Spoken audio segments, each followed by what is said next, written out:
Ek deel vanoggend met jou die waarheid van Psalm 91, daardie bekende psalm wat sê, hy wat in die skuilplek van die Allerhoogste sit, sal vernag in die skaduwee van die Almagtige.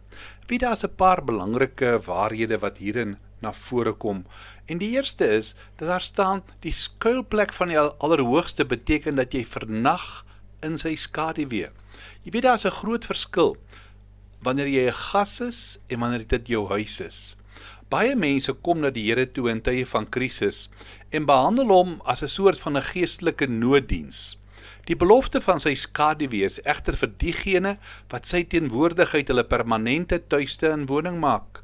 Maar dit word ook vir ons duidelik gesê dat hy 'n skuilplek is. En dis nie net 'n fisiese plek nie. Dit beteken, dis 'n geestelike posisie van intimiteit, waar jy kontak met die Here het. En dit word verkry deur daaglikse gebed, deur die oordeenking van sy woord, en om jouself oor te gee aan hom. Nou weet jy kan nie in iemand se skaduwee staan, as jy ver weg is nie. Om die skaduwee van die Almagtige te ervaar, moet ons in daardie verhouding met hom lewe. In Psalm 91 beteken skaduwee beskerming teen die skroeiende son. Die Here voorsien 'n geestelike skild teen die hitte van die lewe se beproewings en aanvalle. Jy weet, 'n skaduwee is net so goed soos die een van wie af dit kom. Omdat ons beskermer die Almagtige is, kan geen vyand hom weerstaan nie, behalwe as hy dit wil toelaat. Ek deel met jou die verhaal van Martzi Amirizada. Dis 'n kragtige voorbeeld van iemand wat in die skuilplek van die Allerhoogste vernag, daar in die skaduwee van die Almagtige, te midde van uiterste vervolging. Sy was in Iran gebore en het tot bekering gekom. Dit was vir haar 'n ongelooflike ervaring, wat natuurlik 'n misdaad in daardie land is wat met die dood strafbaar is.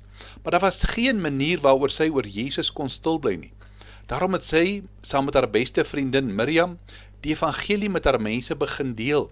Sy het onder andere 20.000 Bybels in Teheran alleen versprei. Hulle het ook 'n huiskerk begin, maar is by die polisie aangemeld, gearresteer en in die berugte gevangenis geplaas, waar hulle met 'n regstelling gedreig is, as hulle nie hulle geloof sou afsweer nie. In die gevangenis het hulle vernedering en beledigings verduur. Hulle was kaal uitgetrek, gemartel. Hulle het die volste reg gehad om moedeloos te wees, maar hulle het dit as 'n geleentheid gesien om die liefde van Jesus met hulle vervolgers en medegevangenes te deel. Martzi het gesê, ons het probeer om hulle te wys wie Jesus is, deur hulle lief te hê. Ten spyte van die feit dat hulle op die koue betonvloer moes slaap, die daaglikse dreigemente moes ervaar, het sy gesê, ons het vryer binne die tronk gevoel, as daar buite. Na geweldige druk van die VN en ander menseregteorganisasies, skynbaar selfs 'n brief van die paus, is Martzi en Miriam wonderbaarlik in November 2009 vrygelaat. Hulle is later van alle aanklagte vrygespreek. Sy het na Amerika toe verhuis en is die mede-auteur van 'n boek met die naam Captive in Iran. En ook haar persoonlike memoir, A Love Journey with God, ter boek gestel. Maar haar lewe illustreer dat die skaduwee van die Almagtige nie 'n plek is waar beproewinge verdwyn nie, maar dis 'n geestelike posisie waar God se teenwoordigheid bonatuurlike vrede en krag vir jou gee, selfs in die aangesig van die dood. Sy het met haar gevangenisstraf, het sy geglo, dit was iets wat die Here wou bereik, eerder as 'n plek van hopeloosheid. Sy het gesê dat die oorlewing van die tronkervaring slegs moontlik was, omdat Psalm 91 sê, hy is ons beskerming. So ek wil jou uitdaag vandag, om te leef in daardie teenwoordigheid van God. Kom ons bid saam. Here, dankie dat ons kan vernag in die skaduwee, omdat U ons skuilplek is. Amen.